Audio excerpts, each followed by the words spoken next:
Hello दोस्तों, नमस्ते, प्रणाम। मैं सुमित्रा यादव एक गारी गीत लेकर आई हूँ। इसको फुल आवाज़ करके सुनना और लास्ट तक बने रहना, बहुत मज़ा आएगा। ठीक है।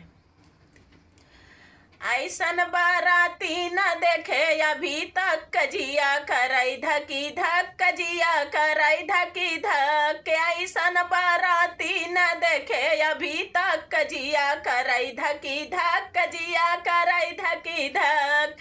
केहू के एक बार, केहू के चार बार, केहू के एक बार, केहू के चार बार। जे करे एक बार झरई मिथुन काट, जिया करई धकी धक, जिया करई धकी धक।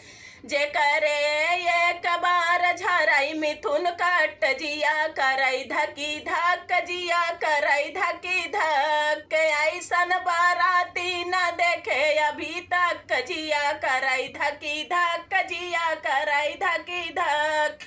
ऐसन बाराती न देखे अभी तक, जिया करई धकी धक, जिया करई धकी धक।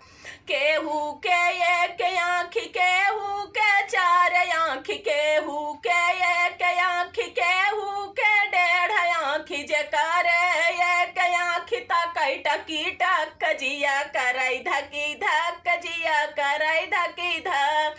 जे करे एक आँख तकई टकी टक, जिया करई धकी धक, जिया करई धकी धक। ऐसन बाराती न देखे अभी तक, जिया करई धकी धक, जिया करई धकी धक।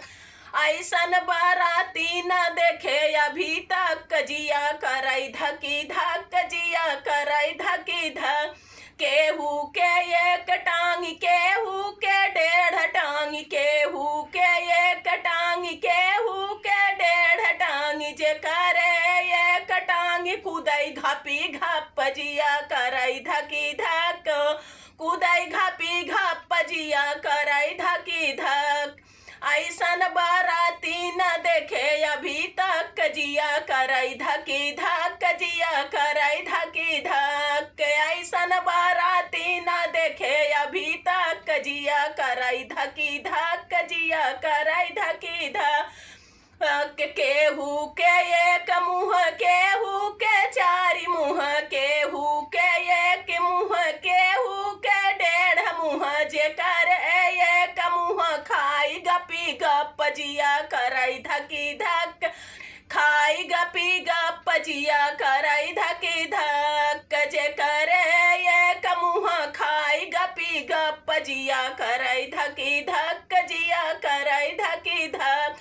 ऐसन बाराती न देखे अभी तक, जिया करई धकी धक, जिया करई धकी धक। ऐसन बाराती न देखे अभी तक, जिया करई धकी धक, जिया करई धकी धक। तो दोस्तों, कमेंट करके जरूर बताना ये गारी गीत कैसा लगा, और इसको फुल आवाज़ करके सुनना, लास्ट तक बने रहना। लाइक सब्सक्राइब जरूर करना, बहुत सारा ढेर सपोर्ट करना।